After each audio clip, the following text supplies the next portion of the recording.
welcome along to the Property Academy podcast. I'm your host, Ed McKnight. And I'm Andrew Nicol. And today on the show, we're talking about how have interest deductibility changes affected other property markets. Now, this comes from a listener of the show, Gina, who said, "Hey Ed, I'm playing catch up on the podcast. Only started listening in the last month." Thanks for joining for us, by the way, Gina. Just a little bit of catching up to do, Gina. Only 620 episodes. And are there any other case studies of countries who have implemented similar policies to what Labor's now looking to introduce or is going to introduce around interest tax deductibility? And what's the impact been to those property markets? So we're going to give you an update on that. And Andrew, what's the only country we've been able to find that has implemented something similar? So this is the interesting thing. I always like to say we when Ed's done something. We have gone all through the internet, and all we can find is the one example, which is the UK, which is a little bit different. Yeah, now, of course, somebody listening to the show, and you always love to pull me up on the fact checking, somebody's going to say that Peru's done it or, Costa Rica's done something similar. If there are other countries, let us know. This is the only one we could find on the internet. Hey, and I just want to fact check you on that. You're the one that fact checks me constantly. Now, walk us through, though, how close is this, what the UK's implemented, to what's coming in here in New Zealand? Yeah, so not much at all. So it's quite dissimilar in the sense that they had a lot of loopholes. So companies, limited liability partnerships were excluded. And if you moved your property into a company or limited liability partnership after the change, you could still have that interest deductibility. So New Zealand, as far as we know, pre-legislation, you're not going to have that kind of exemption. No, I don't think you're going to see any of those loopholes at all. And in fact, I noted that from the UK Treasury's point of view, they only estimated that the measure would impact about 1 in 5 landlords. So about 20% of property investors would actually be impacted by these changes. Was their motivation the same as here? Not really. House price growth in the UK has not been as strong. I mean, it's been pretty strong, don't get me wrong, but it's been around that kind of 8% mark per year historically in some years, as opposed to what we've just seen, which is around that 24, 26% mark. Enormous growth in a short period of time. Now, the other thing that's a bit dissimilar about the UK's rules is they still have a rebate. So what I mean by that, they'll say, first of all, right, take off your interest deductibility. You're no longer able to deduct that from your tax deduction. But then they'll give you a 20% rebate back depending on your tax rate. And the effect of this is that only the most, and it is quite complex when you're going through it to try and really wrap your head around why they've put these rules together. It is only those most wealthy landlords, so those landlords earning the most money from property, that are going to pay more tax. So certainly the ones that are coming out of New Zealand, the rules are much more severe here than what we've seen over in the UK. And that kind of speaks perhaps to some of the things we're going to talk about in terms of how that's affected the capital growth and the rental data. Now, Andrew, just walk me through, though, what was the main reason that the UK decided to bring this in from what we can tell from over here? So they had the perception that property had advantages over other asset classes. And so they wanted to kind of bring them all into line with each other. And so that's why they introduced this as kind of a trade-off.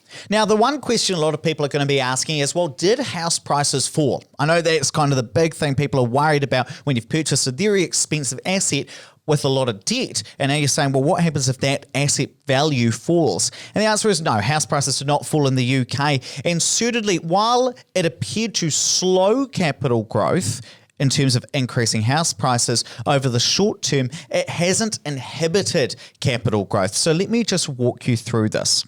The 10-year capital growth rate between January 2011 and 2020 in the UK has been about 3.45%, 3.5% per year. And while over the last couple of years since interest deductibility had been first introduced over there, it did cause a slight decline, or perhaps was on its way down anyway.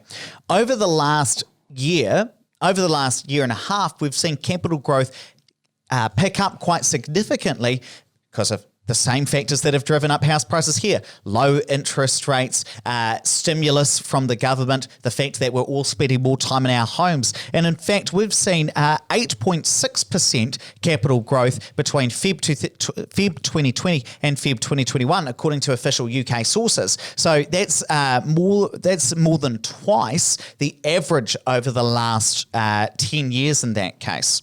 Now, what you're probably going to say is, well, Ed, surely other factors need to be considered. There are other factors that are driving house prices up in the UK. It's not all down to interest deductibility.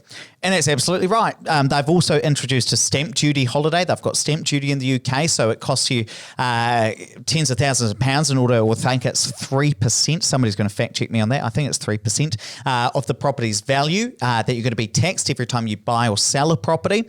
That's been taken off temporarily. Interest rates are down. Household savings are up. There has been some additional tax relief. All of that is providing stimulus into the housing market. So yes, there are other factors, and that is always my point when we're talking about capital growth. I remember before we had the last housing boom over the last 12 months, Andrew, you and I did a podcast or a debate. I think a webinar, and we were talking about will house prices continue to double. And this was before house prices really started to take off as well. And the argument was, well, there were other factors back then. And my argument, I think, was, well, there will always be another factor. We just don't know what the other factor is yet. Yes, and so my key point here is that while there are other factors causing the UK housing market to heat up, which we've already listed, the fact that interest tax deductibility had been implemented didn't stop that from happening again, and that was the key point. And what's really interesting is the UK obviously has been in lockdown for far longer than most other places in the world. So, you've got people who, a lot of the industries there will be suffering significantly more than New Zealand and Australia, to the US to a certain extent.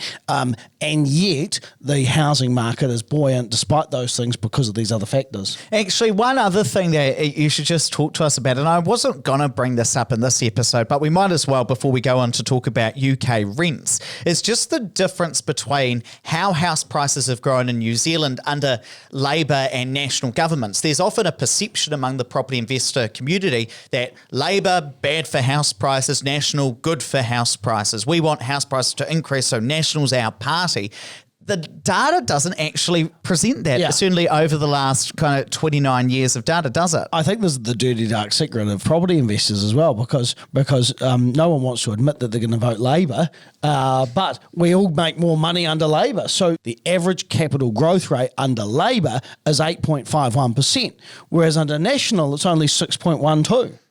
So a pretty significant difference. I remember we were actually at a restaurant and I had my Excel out. I had my laptop and my spreadsheet open and we were calculating that. That is not uncommon at all. And it was actually underground in a basement, wasn't it? Oh, yeah. That sounds much more dodgy than it actually was. That wasn't a restaurant, mate. Now let's talk about UK rents. Changing subject. So did rents increase faster after interest deductibility was introduced in the UK than historically had been the case? The answer is actually no. And that's really interesting given that our expectation or our prediction here is that we're going to see some significant rental increases in New Zealand. But I think a big part of that is probably the fact that this wasn't a whole of market change. It only affected 1 in 5 investors, or that was their prediction, whereas this is in New Zealand, the changes are going to affect every investor. Do you know what? The other thing that I'm just looking at, I'm just kind of spitballing here, but looking at both of these graphs, because what happened around this 2017 mark, which is kind of quarter to April 2017, when these changes were first beginning to be introduced, we saw a decline both in rental growth and in house price growth over that time.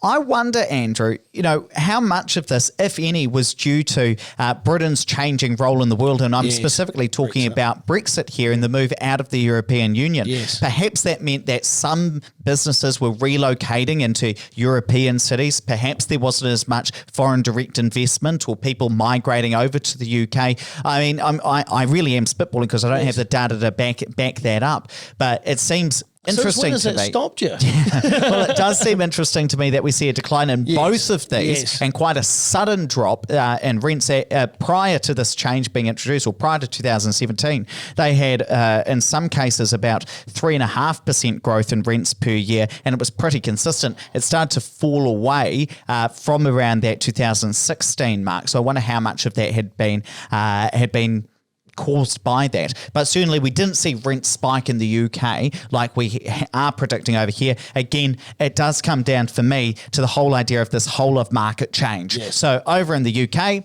20% of landlords impacted, usually the wealthier investors, the ones that have more money. Over here, every investor is going to be impacted, and certainly the ones who are going to be impacted most are going to be the poorer investors. Over there it was the richer investors. Here it's the poorer investors who tend to be on lower incomes and who tend to have more debt because they've been in the market for a shorter period of time. They've got higher mortgages, and because of that they're going to be disproportionately impacted. But what I'm really interested as well, just walk us through what changes have investors in the UK taken in order to be able to improve their profitability. Well, what you've seen is a big move to people transferring their properties into a company or a limited liability partnership. Same with new purchases. Most people have been purchasing in a company or a limited liability partnership. So great news for accountants because they've got more advice and they've got more accounting setup costs. The other thing that you saw people do was moving properties into partners' names. So at certain tax brackets, you could move a property into, let's say, Mr's name who's on maternity leave. And so therefore, because he's only earning a certain amount of money, he was exempt, and so it meant that there wasn't more tax to pay, and so all of a sudden you're seeing these people who maybe have lower incomes owning the properties rather than owning it in joint names. And then the other thing that we noticed was there's actually very little talk about on forums and property investment forums like we see in New Zealand about people talking about cash flow hacking, about adding an extra bedroom, doing the style that Elsa's been talking about on our last webinar. I guess maybe part of that is because often the properties in the UK are a lot more land constrained than in New Zealand, and there maybe is less ability to cash flow hack. Normally you've got 13 students in a single one bedroom apartment anyway. They can't put any more. Now, just the key takeaways here. I do want to re-emphasise that the UK is an imperfect case study for interest tax deductibility. It's only affected 20% of people. It's been implemented in a much what's the word? It's been implemented in a much more convoluted way, in that the rules are very difficult to understand because you're getting rebates, these things. But it has impacted fewer people, and so would expect that the market changes that we've talked about may not be easily replicable over here. You can't necessarily drag and drop and say, well, these were the effects over there, so it's going to be the same over here, because it affects everybody over here. The other thing that's interesting, just to note, are those two key takeouts. First of all, it didn't stop house prices increasing when there were the drivers there, where there were the constraints that meant that house prices would increase. Again, those things, low interest rates, government stimulus, people wanting bigger homes because they're spending more time there. And the other thing, Gina, as well, just to note, was that there weren't actually evidence of rent spiking over there, though I similarly do believe that we still will see it, 1 or 2 percentage points above what they otherwise would have been. That's kind of what I'm picking for the next couple of years. And you've got to remember, I believed that there was going to be some rent spiking around the time that we had ring fencing introduced, same as what we saw in Australia when they introduced ring fencing, but we didn't. And that's because interest rates were coming, I believe that's because interest rates were coming down, and so people could absorb that extra cost. So you've got to consider those other factors that may be playing there. Hey, look, let's wrap it up there, but please don't forget to rate, review and subscribe to the podcast. Really does help us get the message out to more people. And hey, if you want to learn more about Property with Andrew and I, we are holding our upcoming webinar on the 2nd of June, 7 p.m. That's a Tuesday night. We're going to be talking about how to run your numbers on your investment property the right way. We haven't done one of these for about a year, and we're going to update our presentation. We've got new spreadsheets for you where Andrew's going to walk you through and do some case studies on how he specifically basically runs the numbers on an investment property. These are exciting just for the spreadsheets. We are going to give away as well our updated spreadsheet, which is even cooler than the previous ROI spreadsheet. This one has not been publicly released and includes a lot more data in it to guide you in your decision making. Hey, look, I'm going to drop a link to that where you can register down in the show notes. So tap or swipe over the cover art. There'll be a link in there. Or just go to opuspartners.co.nz. You'll find where to sign up there.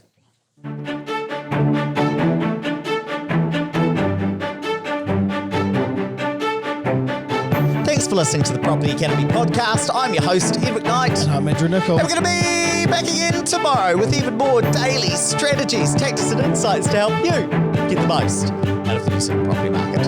Until next time.